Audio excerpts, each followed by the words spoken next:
ECSI fans, you want to revolutionize your sports investing habits? Allow me to tell you about WagerWire. WagerWire is an app that helps you become a superior bettor by allowing you to sync all your sports books and track all your bets in one place. See your current action, your betting history, and stats. You could also sign up for sports books and collect bonus offers. Follow them at WagerWire on X, as it's the best account on the platform. Head to App Store or Play Store now and search WagerWire and download.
Good afternoon, sports fans from all around the globe. I am the host, Jeff Dawson, East Coast Sports Investors, and it gives me great pleasure. Good friend and colleague, Mr. Brady Kannon. Go follow him at Las Vegas Golfer, and of course on the Sports Grid.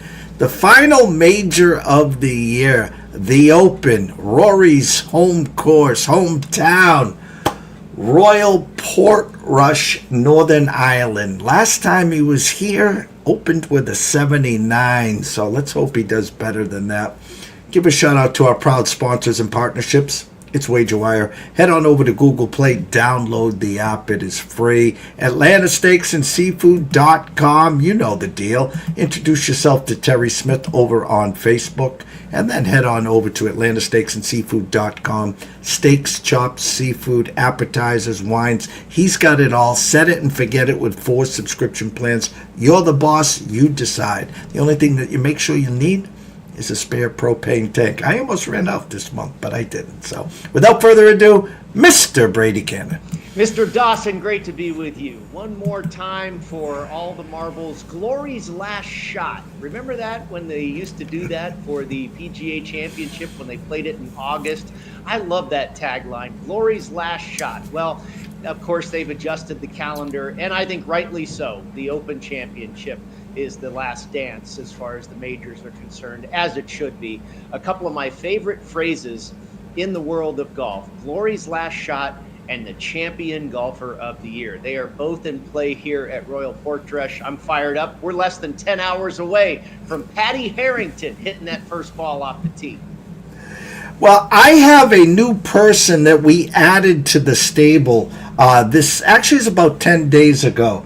And I'm going to call him the real coach. Moving forward, Brady, we're going to call him the real coach.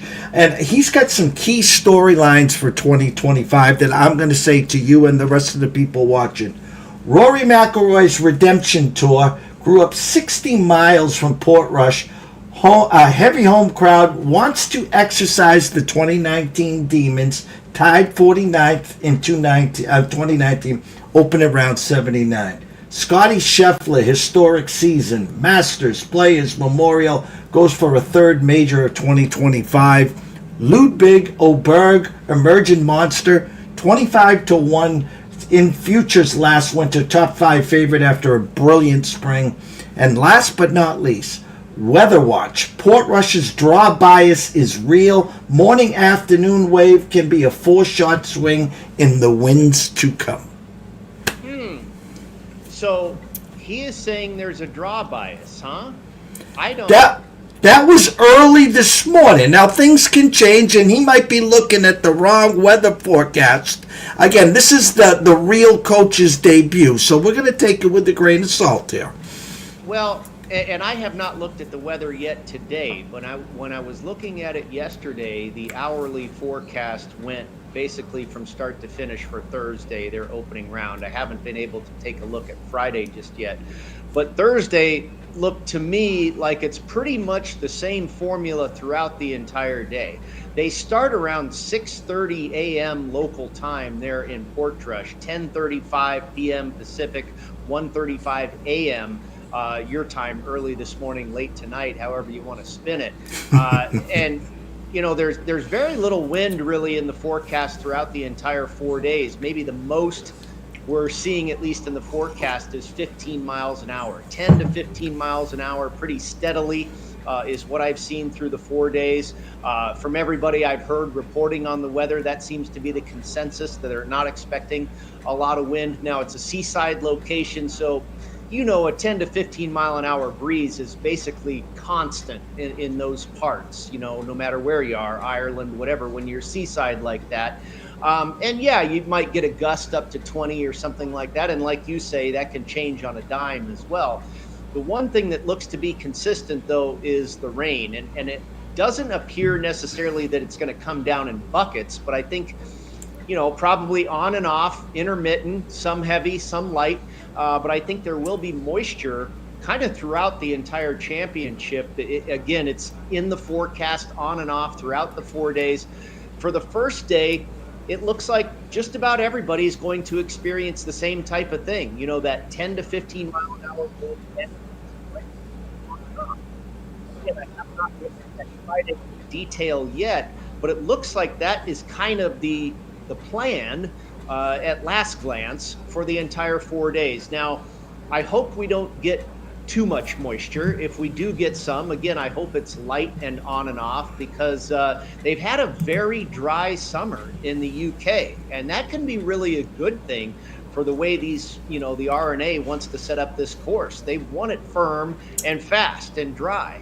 Now, if we get too much rain, that could soften things up, and sometimes that kind of ruins the competition a little bit, makes the course play a little bit softer and easier for these guys. So I'm hoping that this rain is not too impactful. I like the fact that there's a little bit of wind that we're seeing in the forecast and not anything crazy. So I hope everything works out. I'll have to double check on that draw bias, but let's also remember, this is not off the number 1 tee and the number 10 tee, where they go for a couple hours and then the other wave goes. You don't have a defined morning and afternoon wave. They tee off for about 9 hours all day long, literally from 6:30 in the morning until, whatever it is, 4 o'clock in the afternoon or something like that. So, and then, the next day it'll change, of course, but I've got to dive into that a little bit further. I haven't heard a whole lot of buzz yet on a very definitive draw bias.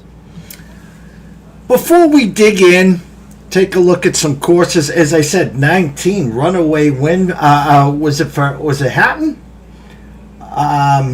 In 19? In 19? Shane Lowry. Shane Lowry, that's right. Minus 15. I wanted to ask you this question. It's the last major, and then of course we have the FedEx Cup, and then we have Bethpage and the Ryder Cup. Give me a name that can resurrect what was expected. I always say this to you when we get to this point. Someone we expected a lot more for, and I know one name, obviously, Xander Schauffele was battling an injury, especially coming off of last year, Morikawa. But give me that one name that can resurrect their season this year. Maybe hiding in the fescue, Brady. Yeah, appropriately enough, the fescue. Yeah, I think you bring up a couple of very appropriate names there in Xander Schauffele. He just, I think, got too far behind the 8 ball. He never really got on track, and he's had some very good finishes. Finished the top 10 last week at the Scottish Open. That's obviously excellent, but I don't know if he's at that level yet where he can win a major championship. Can he? Sure, but I just haven't seen that. I haven't seen the same Xander we saw last year, who was an absolute machine and arguably the best player in the world, certainly probably second to Mr. Scheffler.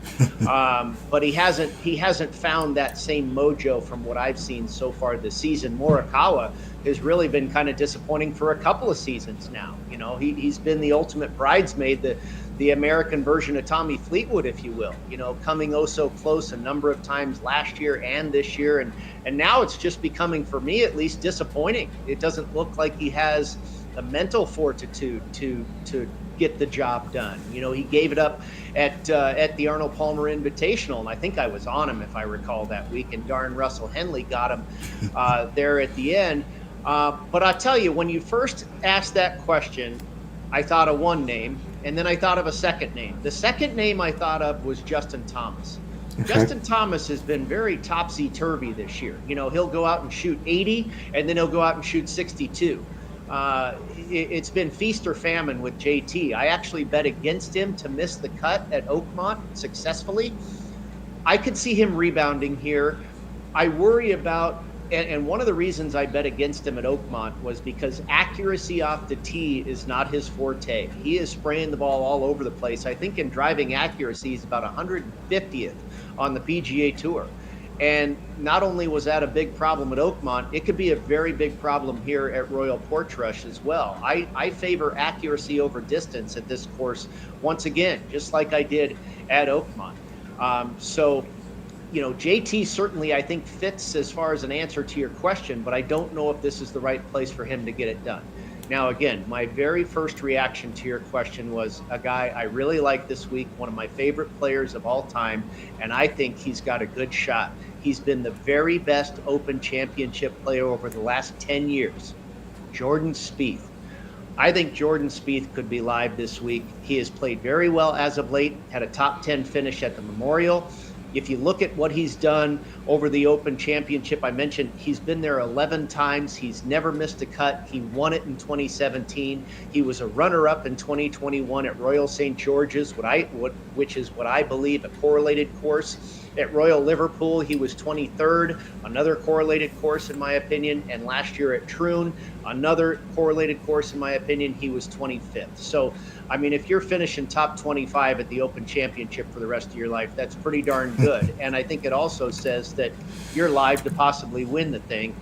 I think it's like we talk about Spieth with Augusta. When he rolls up Magnolia Lanes, he's got those magic hands on how to handle the short game around that track. And I think it's very similar to the way he handles the British Open. It takes a ton of creativity. It takes imagination. It takes soft hands. It takes short game. And we know he has that. Will it surface this week? I think it has a good shot to surface. And that would absolutely not only salvage his career, but kind of give him a boost that we haven't seen in a few years. Before we get to the correlated courses and your outrights and a couple other cherries on top, I did the quick eye test this morning at the Circa. There's a name that, again, I love which this makes no sense. And this one made 0 sense to me. And he was stuck in between some good ones in front of him, some good ones behind him. 73-1. Please tell, and it just looked like a thorn, like he was out of misplaced here. Maverick McNeely. Yeah.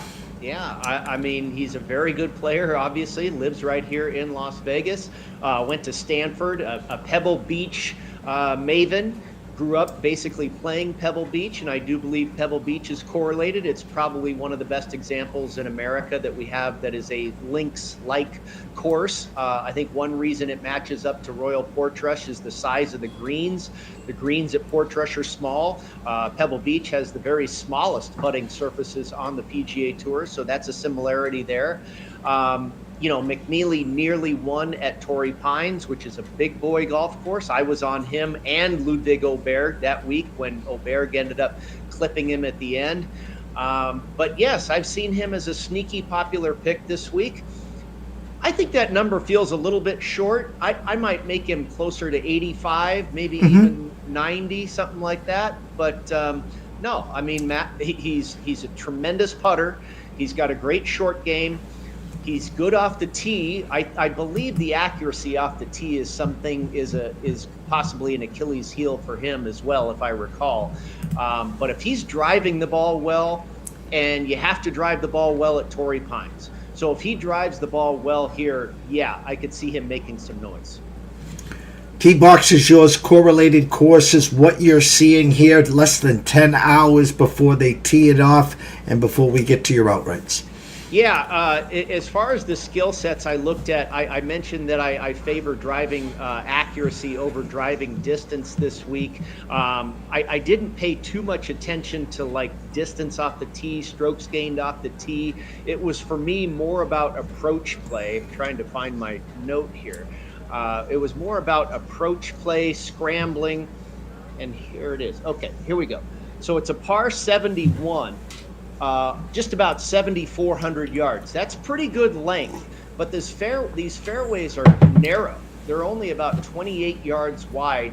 Now there's a pretty generous first cut of rough that's only about 2 inches long. So you don't have to hit the fairway necessarily and still not get into too much trouble. But if you get it outside of that first cut, then you're in the nasty stuff. Then you're in the gorse, the gunch, the schmutz, the meadow grasses, the ugly stuff. And I think that's where you're going to find guys that can't keep it straight off the tee. Maybe a DeChambeau, maybe a Justin Thomas. You're going to see some guys in that stuff. Scrambling is something I mentioned, that is huge at Augusta. I also think it's huge at an Open Championship. One thing that we're used to seeing at an Open, Jeff, you know very well, and especially when the courses play firm and fast and dry, guys are, bump and running a ball 100 yards, maybe even putting, from 50 yards off the green and stuff like that. Now, if it rains, they're not going to be able to do that as much. But the other thing about Portrush that is unlike a lot of other links courses in the British Open Rota is that a lot of the greens are elevated, like we see stateside and what have you. They're well above the level of the approach area, so you're not necessarily going to be taking a chance and trying to bump and run. It's going to be more of an American-like aerial assault where you're trying to hit the ball up high and bring it down soft on those greens. And then you have large runoff areas around those greens. So that's where the scrambling becomes extremely important. Greens in regulation will be extremely important. I mentioned the greens are small. This is a Harry Colt design back in the early 30s, which is also interesting. Most of these golf courses in the British Open Rota were built in the 1800s. Portrush is a little bit more modern, if you will. Harry Colt is considered maybe the very best golf designer in the world, right there with Alistair McKenzie, Donald Ross, one of the very, very best. And people feel that this is an absolute masterpiece. I think this is a very difficult test of golf, and it really makes you do a little bit of everything very, very well. In 2017, before the 2019 Open, Martin Ebert came in. He's kind of the Open doctor, like the Gil Hanse of America, where Gil Hanse comes in and renovates all these courses and does a wonderful job. Martin Ebert is kind of that guy in Europe, and he's done it with Royal Troon, he's done it with Royal St. George's, he's done it with Royal Liverpool, and he did it here with Royal Portrush. So those are the two architects behind this Royal Portrush.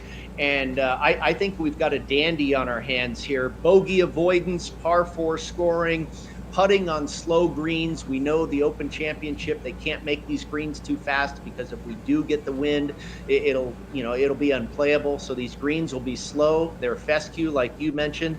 And then proximity from 150 to 200 yards. I think that's where most of your approach shots are going to fall into that window. So approach play, long iron play, scrambling, driving accuracy, that would probably be my initial formula right there.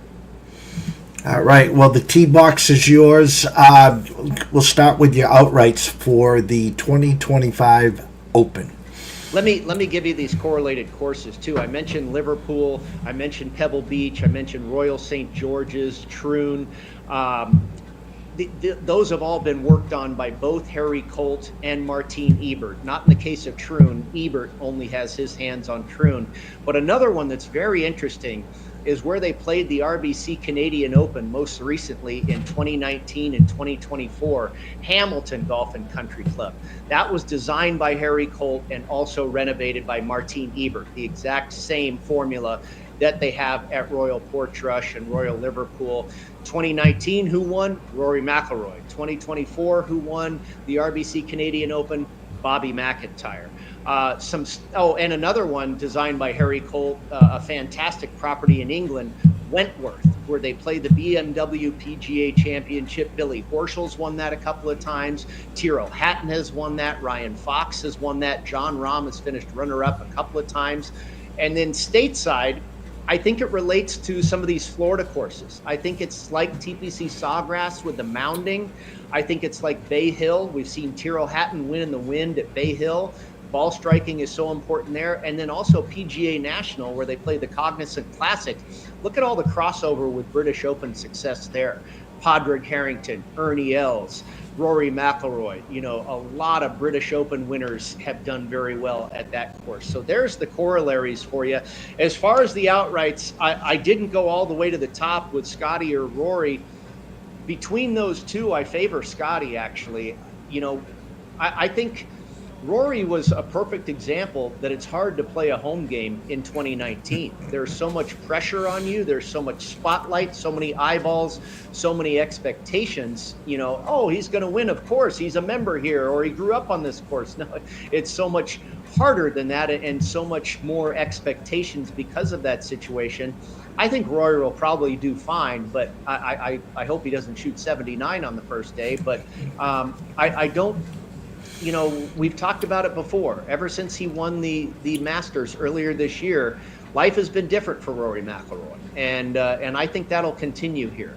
Scheffler, I think, is in a great frame of mind. You probably heard his tremendous quote at the press conference yesterday, and I just thought that was so brutally honest, and says a lot about the person he is and the competitor he is, and I think he's ready for this next challenge. But I went one rung on the ladder deeper to Jon Rahm, and I'm not alone in that. A lot of people like Rahm this week, and I think there's perceived value there because we all know how good Jon Rahm is, and when you can get 12 or 14 to 1 rather than 5 or 6 or 7 on the other two guys, it looks like that's the play to make. But there's more reason than that. The guys finished third at Pebble Beach at the U.S. Open in 2019. He's been runner-up at Wentworth. He was runner-up at Royal Liverpool. He in 3 of the last 4 British Opens, he's finished top 7. Let's also go back to the U.S. Open at Oakmont. He should have won that darn thing. We were on him there. He ended up finishing 7th, which is pretty remarkable that he was one of the worst putters in the field. He lost about 2.5 strokes putting to the field. He was one of the very best, 4th in that field for strokes gained tee to green. Played beautiful golf from tee to green, just could not hole a putt. And when he finally did on Sunday, he shot 67. It shoulda, coulda, woulda. He would have been a monster if he was able to putt that week. I think he's won the Irish Open a couple times. The man clearly knows how to play links golf. I think he's a big factor this week. Then I went to Tyrrell Hatton. By the way, Rahm finished 11th here at Portrush in 2019. Tyrrell Hatton at 30 to 1 finished 6th here in 2019. He is an absolute demon on the links. He's won the Alfred Dunhill Links Championship 3 times. He's finished runner-up to Scottie at Sawgrass. He's won at Bay Hill. He's finished as high as 4th at PGA National in the Honda. He's finished top 20 at Royal Liverpool, I believe it was. So Hatton checks a ton of boxes, and also let's look at what he did in the last major. Nearly won the U.S. Open, finished 4th at Oakmont, right there until the bitter end, and we know he's a good mutter. He can play in weather. So I like Tyrrell Hatton there. I mentioned Spieth. Jon Rahm has had more strokes gained in the Open Championship in the 2000 decade than anybody else on planet Earth. Jordan Spieth has been the best Open Championship player the last 10 years. He won one in 2017, runner-up at one of our correlated courses, Royal St. George's. He's never missed a cut in 11 tries at the Open Championship. He's an absolute demon at Pebble Beach. He's won there before. He's got 6 top 10 finishes, I believe it is. Spieth just checks a bunch of boxes when we get to this championship, and I think he's lurking. And it's very interesting the way I've seen his name dance around the market. I saw him get as high as 82 to 1 at Circa, and I was like, and I already had him at 50, which is about the worst number out there. I bet him not long after the U.S. Open, where he finished 23rd at Oakmont. very impressive to finish top 25 at how difficult that golf course was. And I got 50, and that was the best number at the time. Now I'm, seeing him drift to 60 and 70, and I saw 80, and I went, gosh, and I went to grab it. I said, nah, I'll wait. Next day, it was down to like 65. And, there's a guy on Twitter, I think it's called Golf Tips Checker. He puts out, 250 different people on social media that put out their golf picks, and he assembles who are the most popular choices. I think Jon Rahm is maybe the very most popular pick this week, right there with Russell Henley. One of the guys that was the least tipped of all was Jordan Spieth. And I like that. We like to be in the minority. We like guys that, you said when you asked me the question, who's in the rough, who's lying in the weeds? Maybe that's Jordan Spieth. I think Jason Day's another one of those guys that's kind of laying in the weeds. He's another one of the best Open players in the last 10 years. He finished runner-up at Royal Liverpool just 2 years ago. He was 13th last year at Troon. He was 8th this year at Bay Hill. Of course, he's won at before. He's won the Players' Championship before. He finished 8th this year at the Masters. Jason Day is playing he's played his best golf in the biggest events. He has 3 top 25 finishes in signature events this year. He has top 25 finishes in major championships this year. He's got the chops to play links golf. I talked about the elevated greens at Portrush. Jay Day hits a high ball. He should be able to handle that. And we know he has the magic hands with the short game. I got him at 80-1. Ryan Fox at 85-1. Has won at Wentworth, has finished runner-up twice in the Irish Open, has won recently twice in the last couple of months on the PGA Tour, his first ever PGA Tour victories. This will be his 9th time playing the British Open, and his highest ever finish was 2019, right here at Portrush when he finished 16th. Robert McIntyre, Bobby Mack, who I mentioned won at Hamilton in 2024. Again, a Harry Colt, Martine Ebert design. Finished 6th here in 2019 at Portrush, has won the Scottish Open. He's absolutely a mutter, knows how to play in weather. And oh, by the way, he finished runner-up at Oakmont, just narrowly, missing out on a playoff when J.J. Spahn hit the bomb putt there at the end. But that was Bobby Mack in the lead in the clubhouse. I think he's a great fit for this golf course, and got him at 36-1. And then finally, this is a total long bomb. And I literally put $5 on it at 400-1. Mackenzie Hughes, the Canadian. And the only reason I did it is because I don't think his real price is 400-1. I would make him closer to maybe 250. If Maverick McNeely is 75-1, why is Mackenzie Hughes 400? Mackenzie Hughes is ranked in the top 60 players in the world. He's got a magic short game. And over the last 36 rounds, he is number 1 in this field, number 1 for scrambling. Now, he hasn't been in perfect form as of late. He had a really good stretch between March and May where he had 3 top 10 finishes and 4 starts, lost in a playoff to Ryan Fox at the Myrtle Beach Classic. But one thing that caught my eye is how well he's done at the correlated courses. He was 6th in 2021 at Royal St. George's. He was 16th last year at Royal Troon. And at Hamilton, again, a Colt Ebert design, the Canadian Open, he has finished 7th and 14th in 2019 and 2024 at Hamilton in the RBC Canadian Open. So that guy just checks a lot of boxes at 400-1.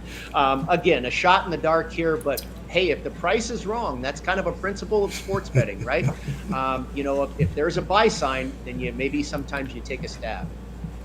Top 10 finish? Yeah, top 10 finish I played, and again, it's the same 8 guys that I've got an outright on. Played a top 10 on Jon Rahm, top 20 on Hatton, Henley, and I don't even know if I mentioned Russell Henley. I'm on Russell Henley at 65-1. Great finish in the U.S. Open, 5th at Royal Troon last year, winner at Bay Hill. This guy plays big boy golf very, very well. Played top 20 on Henley as well, top 20 on Spieth, and top 20 on McIntyre, and then top 40 finish on Jason Day at plus 105, Ryan Fox at even money, and Mackenzie Hughes for a top 40 finish at plus 240. And you're to make the cut or not to make the cut. Yeah, you'll have some fun with this one, right? This has been an interesting one too. I believe I got the best number in the market, plus 350. Very kind of our friend Jeff Sherman at the Westgate Superbook here in Las Vegas. I jumped on that. I have seen since it come down to plus 330. I haven't checked it in about 24 hours. At Circa, I saw it at plus 290. I think I saw it somewhere else at plus 230. But that is Bryson DeChambeau to miss the cut. I believe he will miss the cut. And I made a play on that at plus 350. I think if you can get close to 3-1, I think that's a pretty good bet. I think he's, again, everything's related to price. I think he's going to have a tough time making the cut, period. He's played in the British Open 7 times. He's missed the cut 3 times out of those 7. Last year he was cut. The year before that, he finished 60th. He's never finished like higher than like 35th or something. I take that back. One time he's finished higher than 35th. He finished 8th. And you're like, okay, well, what's wrong with that? Top 10 finish. At St. Andrews in 2022, when it was a birdie fest, conditions were completely benign. Cam Smith went bonkers and shot 20 under par. We know that St. Andrews is very much modeled after Augusta, and DeChambeau has started to crack the code at Augusta. So no surprise that he took advantage of an easy golf course and finished 8th at St. Andrews. This is a totally different animal here at Portrush. So I'm throwing that finish out the window. He's not going to be able to employ the strength of his game, which is overpowering a golf course and the weaponry off of the tee. I don't think that's going to work here. I think he could very much find himself in the gunch, the nasty stuff, what have you. And I think Bryson DeChambeau is not in Northern Ireland for the weekend. And your head-to-heads. Yeah, 3 head-to-head matchups. These are all pretty interesting as well. You might not like this one, Jeff, but I took Scottie Scheffler minus 160 over Rory McIlroy. I think the price is relatively inexpensive. I think he should probably be more like 175. I've seen minus 165. I got minus 160. I think Scottie, we know he's probably the better player. Now, when both player is on their A game, who's better? That's probably hard to say, but I just think Scottie's in a better space right now. I expect him, and we talked about the home game. The home game is not an automatic. In fact, it's maybe even more difficult, the pressure on these guys. So I took Scottie over Rory, and these are for full tournament. Russell Henley at plus 120 over Matt Fitzpatrick. I like both of these guys. I think Fitzpatrick will probably have a pretty good week, and I believe Henley will as well. But plus 120 seemed way too generous on Henley for me. So I took a stab there with the dog. And then we know my love for Jordan Spieth this week. I played him. This is maybe my favorite one. Minus 135 over Justin Rose. There's been a lot of talk about Justin Rose, and I think it's maybe turning into a little bit of a public darling. We know he made the playoff at Augusta. He had a great week last week at the Scottish. He's that old guy that typically does well in these types of championships. We've seen Greg Norman, Tom Watson, Darren Clark. These guys, the older guys, typically do well. And I wouldn't be surprised if Rose did well here. But I think it's also telling minus 135 is pretty strong. I like Jordan Spieth to beat Justin Rose. Full card from outrights, top 10s, 20s. Head-to-heads, missed the cuts. Everyone knows, obviously, here on X to follow you at Las Vegas Golfer. But what about your sports grid, your written work? Where can everyone find that, Brady?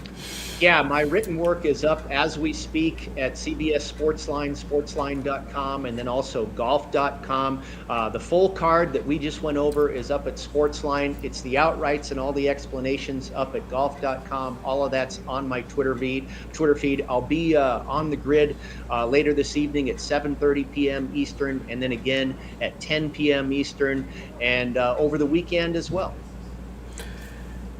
So set the stage here. We have the Open, the final major, and then give us the next couple weeks, and then, of course, we have the FedEx Cup. Yeah, I think we come back stateside next week to Minnesota, the 3M Open, Okay. right outside of Minneapolis, St. Paul. Yeah, and then it's not too long here before we get into August, and we're at the Wyndham Championship, and that's the final event before the playoffs begin. And then late September, I want to say September 23rd ish, for the Ryder Cup, and a lot of those spots are still up for grabs. Keegan Bradley's an interesting player this week. Is he going to make his own team just on points? Jordan Spieth I talked about. So. Yeah, I mean, there's a lot left here on the table. This probably being the biggest thing we've got left. Certainly the Ryder Cup would have something to say about that as well. But before we sign off, Jeff, what are your thoughts? Where are you headed this week? I'd like to hear. You and I, we've said this a number of times. We're two peas in a pod. If you ask us the question in April, what our favorite major is, we're going to say the Masters. In July, we're going to say the Open. Where's your head right now? 9+ hours away from that first tee ball being struck. I'm trying to figure this out. It's funny because I'm usually spot on the eyes, the market. The home course that you talked about, my love affair for Rory. I think Rory is at peace. He did what he had to do. Hey, I think his first goal this weekend is let's make the cut here first, and then let's see not what. Make an 8 on the first hole. Exactly, and then let's see what happens. As you said, you used the keyword mutter, and then I'm trying to think here. Rahm's been knocking at the door. I like where your eyes are, Rahm, but I'm going to take it a step further. And if I have one pick this week, and only one pick, I'm a flash and fade guy, and going into Sunday, 3-shot lead, and then he puked it away. I think it's time, and I'm going to go with Tommy Fleetwood. Oh boy. Okay. Yeah. And he did not make my card, but if there's anybody that's not going to be the guy I'm on, I wouldn't mind seeing it be Tommy. Who doesn't root for Tommy Fleetwood? And to see the way that went down at the Travelers, and then getting Nick Taylor making a bomb eagle putt on him at the Canadian Open. He's had some tough luck, and it would kind of be fitting for him to get his first quote unquote PGA Tour victory in Europe. So yeah, no, you've probably noticed that. You're so good at reading the market. It feels like it's been the last couple of months where we've seen a lot of sharp action on Tommy Fleetwood. People are thinking that this is going to come. You got Scottie there at 5 or 6 to 1. You got Rory at 7 or 8 to 1. You got Rahm, and then you kind of start to jump into the 25s and the 30s. And there's Tommy, still at like 20, then locked at 20, not drifting up to 25, not drifting up to 28, not 30. Just sitting there at 20. That tells me that he's got some pretty smart money behind him. 1,000%. And again, I'll be rooting for Rory. I'll be sitting back. I'll be up at 1:30 with the best of them. As you like to say, it's a good weekend to be on the couch. Trust me there, Brady. No doubt about it. My wife's favorite week of the year is British Open week for sure. And of course, there's always that weird transition period out here on the West Coast around 2 or 3 in the morning when you have to transition from quitting the beer and shift over to drinking coffee. That's always a weird little period there at some point in the wee hours of the evening. Oh, I can't wait. Again, 9 hours, 8 hours, we'll be rocking and rolling here. Make sure everyone goes and follows Brady Kannon at Las Vegas Golfer, and of course checks him out twice on the grid tonight, and checks out all his written work, of course. So for myself, Jeff Dawson at EC Sports Invest, the one and only Mr. Brady Kannon at Las Vegas Golfer at Sports Grid. Everyone have a blessed day. Go take a quick nap. We got golf coming up in a few hours, and let's cash some tickets. We'll see you soon.